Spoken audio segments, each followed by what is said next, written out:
प्रिय विद्यार्थियों, आज हम दो ध्रुव आघूर्ण यानी डाइपोल के द्वारा जो उसका दो ध्रुव आघूर्ण होता है उसके कारण किसी बिंदु पर विभव और विद्युत क्षेत्र क्या होगा इसका अध्ययन करेंगे। तो डाइपोल को समझना जरूरी है कि डाइपोल होते क्या है। तो हम देखते हैं कि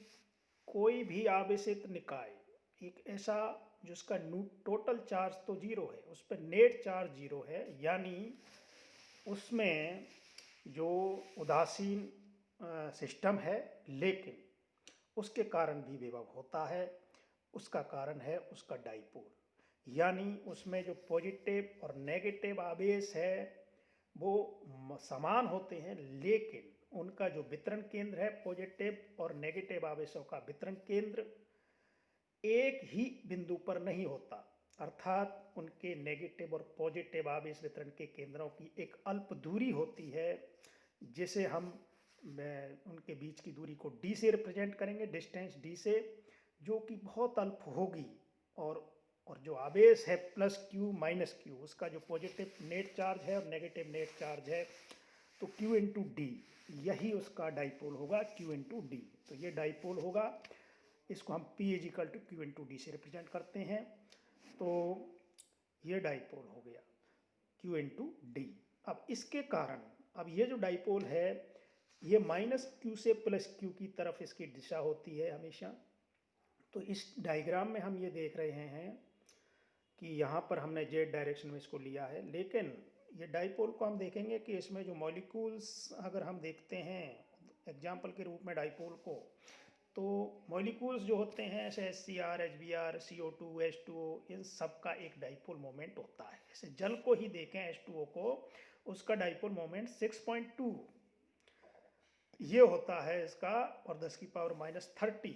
coulomb into metre, coulomb into metre, यानी जो Q इंटू डी, Q तो जो आवेश है उसका मात्रक कूलाम है और D मात्रक मीटर, उसको मीटर में लेते हैं हम केस में, तो Q into D C M. तो ये 10 की पावर माइनस 30 की रेंज में होता है, और 6.20 ये H2O का देखते हैं हम। इसमें देखो, इसमें HCl भी दे रखा है, H2O भी। अब इसमें H2O का जो मॉलिक्यूल है उसकी इस तरह की संरचना होती है कि उसका जो नेगेटिव आवेश का केंद्र O पर है वो आपके पॉजिटिव आवेश H के जो है उसमें डिस्टेंस ज़्यादा होती है, तो उसका डाइपोल मोमेंट भी ज़्यादा मिलता है। तो इस तरह एक डाइपोल की बात होती है। इसके बाद हम इसकी मेन जो समस्या है इसमें विद्युत क्षेत्र और विद्युत विभव की गणना करने के लिए, तो हम इस पे चलते हैं ये डायग्राम पर। यहाँ पर डायग्राम को ध्यान से देखना होगा, जिसमें माइनस क्यू और प्लस क्यू हमने इस तरह दिखाया हुआ है, जेड डायरेक्शन अलोंग इसकी डायरेक्शन है, माइनस क्यू से प्लस क्यू की तरफ इसको तीर के निशान से दर्शाया। और हम ये देख रहे हैं कि ये डाइपोल है ए बी, और इसका सेंटर O है, और उससे R दूरी पर एक बिंदु P है जिस पर हमें विद्युत क्षेत्र या विद्युत विभव की बात करनी है। तो इस पर हम देखेंगे R दूरी है, तो हम ये मान लेते हैं कि प्लस Q से जो दूरी R1 है बिंदु P की, और उसकी जो दूरी है आपके माइनस Q की दूरी है R2, वो A से P की जो दूरी है P इजिकल टू R2। अब हम इसमें एक डायग्राम बनाते हैं कि इसमें हम एक परपेंडिकुलर MN खींच देते हैं बिंदु O से गुजारते हुए। तो इसमें जो एक ट्रायंगल बनेंगे OAN और OBM, ये दो ट्रायंगल होंगे। इसके आधार पर हम ये R1 और R2 की कैलकुलेट करेंगे। तो चूंकि R1 और D बहुत छोटा है, D का मान बहुत छोटा है, D लेस देन R, तो इस चित्र में हम देख रहे हैं कि OBM और A और B पर जो एंगल बन रहे हैं OBM ON equal to theta, क्योंकि ये R बहुत बड़ा है D से, तो ये हम मान सकते हैं कि R1 R2 R के लगभग पैरेलल पोजीशन में है। तो इन पर जो परपेंडिकुलर हमने जो MN लिया है, तो ये MN लेने की वजह से ये जो ट्राइंगल है थीटा, तो ये जो एंगल थीटा है, तो ये एंगल भी बी पर भी एंगल बनने वाला थीटा होगा, यानी OBM थीटा होगा और OAN भी थीटा होगा, इसमें चित्र में दर्शाया गया है। अब इसमें चूंकि O से B की दूरी d/2 है, और ये तो कॉस के हिसाब से हम देखते हैं कि तो जो OB का मान आएगा ये जो एम है एम बी का मान आएगा, एम बी का मान वो d/2 cos थीटा होगा, क्योंकि एम बी इसका आधार हो गया, आधार अपॉन नहीं ये आधार, हाँ ये 90 का इसमें एंगल है, ये 90 है और ये थीटा है, तो बेस हो गया, एम बी बेस हो गया, बेस अपॉन इसका जो है ये जो कर्ण है वो भी, तो ये हो जाएगा d/2 cos थीटा, यानी एम बी का मान d/2 cos थीटा, और ऐसे इसी प्रकार ए एन का मान भी d/2 cos थीटा, तो d/2 cos theta d/2 cos theta, यानी डी एस की ओ से बी की दूरी और ओ से ए की दूरी। तो हम ये देख रहे हैं कि ये जो है इसी में ए एन एक आधार हो गया, आधार अपॉन लंब d/2 वो cos थीटा के बराबर होगा, तो ए एन भी d/2 cos थीटा और M B d/2 cos theta. इससे r1 का जो वैल्यू आएगी,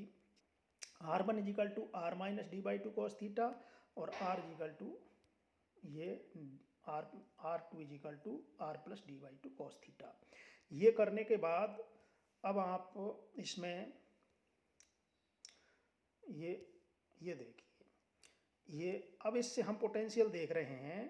कि विभव जो बिंदु P है उस पर जो विभव होगा इस डाइपोल के कारण, तो वो प्लस क्यू चार्ज और माइनस क्यू चार्ज, तो उसका जो पोटेंशियल होगा के क्यू अपॉन r1 माइनस के क्यू अपॉन r2, तो इससे के को कॉमन लेकर के r2 minus r1 upon r2 r1 हो जाएगा। ये दोनों वैल्यू रख दी r1 r2 की, यहाँ से उठा करके ये दोनों वैल्यू यहाँ रख दी, तो इससे आ जाएगा, और इसको सॉल्व करेंगे हम तो ये आ जाएगा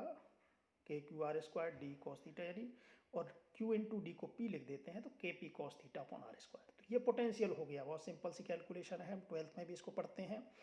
इसके बाद इसमें जो विद्युत क्षेत्र है, हम उसको E equal to minus gradient phi, तो ये डेल फाई कह सकते हैं। तो इसको हम ये जो इसको आर थीटा पोलर कोऑर्डिनेट के रूप में लिखेंगे, del B upon del r cap minus 1 upon are del B upon del theta cap. तो ये जो हो जाएगा E r is equal to minus del B upon del r, इसका जो रेडियल कंपोनेंट है ई आर